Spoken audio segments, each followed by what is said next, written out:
can I just say one thing firstly? I love the name Eat Sleep Boxing Repeat. ESBR Boxing in association with sharpbetting.co.uk, your home for betting tips and analysis across a range of sports. Obviously, horse racing, football being two, but boxing being another. And that's why we are here, myself and Elliot Stott, and we're talking final predictions for the fight that's taking place at the T-Mobile Arena, Las Vegas this weekend. Inoue, Naoya obviously needs no introduction against Ramon Cardenas. I've added that there for the wrestling fans. But Stotty, let's get right into this. We like to go obviously final predictions and get into it. There's not really too much to say really by introducing Inoue. Everyone knows who he is. I suppose, this fight has been talked about maybe its introduction to the US market, but can I get your thoughts on the fight, really, and your predictions? How long you think it will last, who wins, how, and why? Yeah, thanks, Elliot. Thanks for having me on as always. I think this is a fight. It's not Inouye's American debut, but it's his first time fighting in America for a while. Obviously, he's been fighting in Japan, and the idea is to make him, a global sports superstar outside, someone who's well known outside of Japan. So they need him to look good against someone, basically, as a kind of an introduction to the wider market. And I think that's what this is. Cardenas clearly not a bad fighter, hasn't done an awful lot in his career, but I just think that when you look at his resume, kind of the names aren't there. He's kind of been dropping a lot of rounds to maybe fighters who are several levels below Inoue. So yeah, can't look past Inoue on this fight in my opinion. However, I just think with Inoue, weirdly, in recent fights, he takes a lot longer to kind of stop guys than you think he's going to. TJ Dehenny, 7 rounds, when a lot of people thought it was going to be a 2, 3 round job. Yi Jun Kim, 4 rounds, a lot of people that was going to be a 1 round job. Marlon Tapales, 10 rounds, a lot of people thought that was going to be kind of 3, 4, 5 rounds maybe. So I'm not gonna. I actually don't think. Mention the other one, baby. Mention they thought it was 1 round. Oh Paul yeah, Butler, how many rounds? That Paul Butler was a while ago, but we can talk about Paul Butler. I think that was 11 rounds that was stopped was in. 11 rounds, yeah. So yeah, and Inoue, like I think when you take away the Lewis Neary fight, he's barely dropped any rounds himself the last few years. But yeah, I'm going kind of mid rounds here. I just think Inoue doesn't seem to kind of go out there and blast guys out in 1 or 2 rounds like he used to. I'm not sure why. I'd love someone to explain that to me. So I'll go rounds. I'll go rounds four or five. I don't think he's interested in taking this to kind of rounds 9 or 10. But at the same time, I don't think this is going to be a 1 or 2 round job. Yeah, you know what? I agree with you. We did obviously the preview myself and Paul on this. Paul also commented on the sort of slow. Paul reframed it as downloading the data essentially from Inoue as kind of excuses, kind of slow starts. But if anyone wants to comment, obviously on the call to action you said there about why that might be, please do so beneath this video. But I also agree with you. I think it's a showcase fight, isn't it, for Inoue, really, just to kind of come out there and look good. I think the stoppage will happen because I think it needs to happen commercially to kind of announce him as well. But I would agree with you, actually. I don't think it'll take place really until somewhere post fourth round. Fourth round maybe during, but post that as well. But I do fully expect an Inoue KO. And I'm actually going to take this opportunity to bring in our partners, obviously, at sharpbetting.co.uk here, because obviously they do provide predictions or sort of possibly on who's going to win, and they'll obviously add it up as a sort of a percentage and offer odds advice as well. And they've got Inoue here as a 95% likelihood of winning this fight, which I've never seen it that high. I've never seen one that high before. So the algorithm at Sharp, what's going on there? But I've never seen one high. And they've obviously got Cardenas a comparative with a 5% chance of winning this fight. Is that reflective of how you see that? Do you really see it as a sort of 95%? Do you see any? I mean, looking at Cardenas, however you want to say his name, is not obviously a massive puncher necessarily either.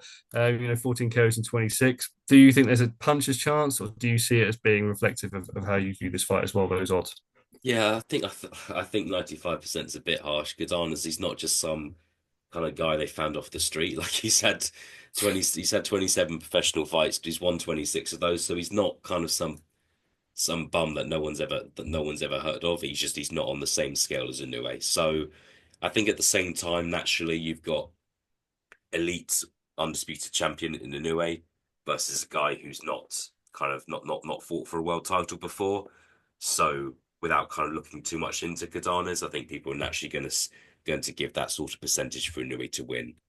So I I'm not that shocked it's there, but I would give Cardenas a chance because Inoue could overlook him. Inoue could get caught up in headlining in Vegas, maybe not have done his research on Cardenas. So I'd give Cardenas more of kind of a 10-15% chance than a 5%. Yeah, no, I'd agree with you. Actually, I think bit harsh, bit harsh. You know, he beat a guy last time out with a 20-0 record, Brian Acosta as well. So you look at that and go, like you say, he's not just walked in off, you know, the taco stand outside and been given a tracksuit and popped into the sort of middle of the ring. So he is, you know, obviously well equipped for this. So I would say 5%, 5% essentially, you know, 5%. Yeah, I would be interested to know if they ever go to 100, whether what it would take for it to go to 100.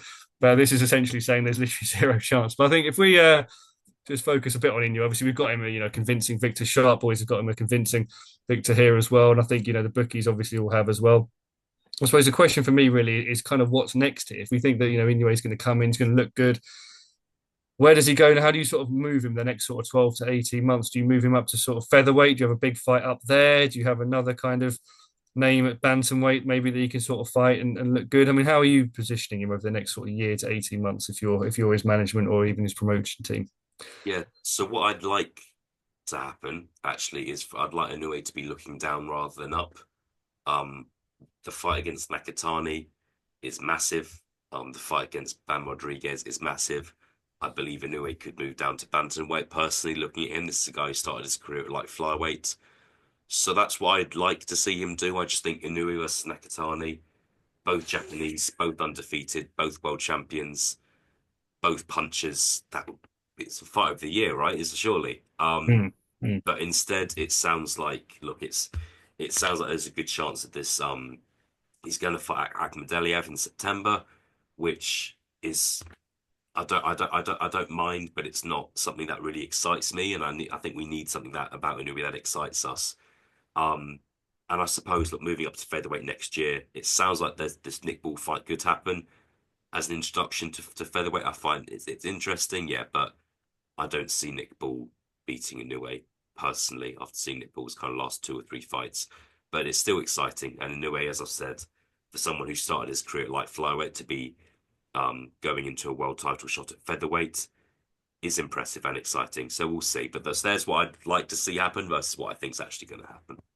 Yeah, no, I'd agree with you. I think the Nakatani want to be a great fight. My concern with it is if they're going to kind of go with him in the US here, maybe they kind of go, okay, we want to, maybe Rodriguez would be a great one, obviously, get a fight over there for that market as well. I think that'd be fantastic. The Akhmadaliev one, I don't mind it. I think that's kind of a closed loop that we kind of need to see. I'd probably rather have seen him fight Akhmadaliev than any of the guys he's recently fought, to be perfectly honest with you.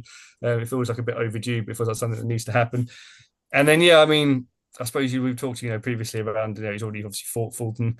There's a chance up there to beat Fulton again. We'll pick up a world title maybe as well. So that's the kind of route as well. I mean, the Nick Ball one would be violence. It'd be good. I think for a British audience, we'd like to see it as well. But again, I'm with you. I think Inoue beat Nick Ball, judging on the last recent performances. So it'd be interesting, but to see what happens. Obviously with Inoue after this, after what we both expect, myself and you, obviously for concussive victory over Cardenas. But guys, that's sadly all we've got time for on this fight.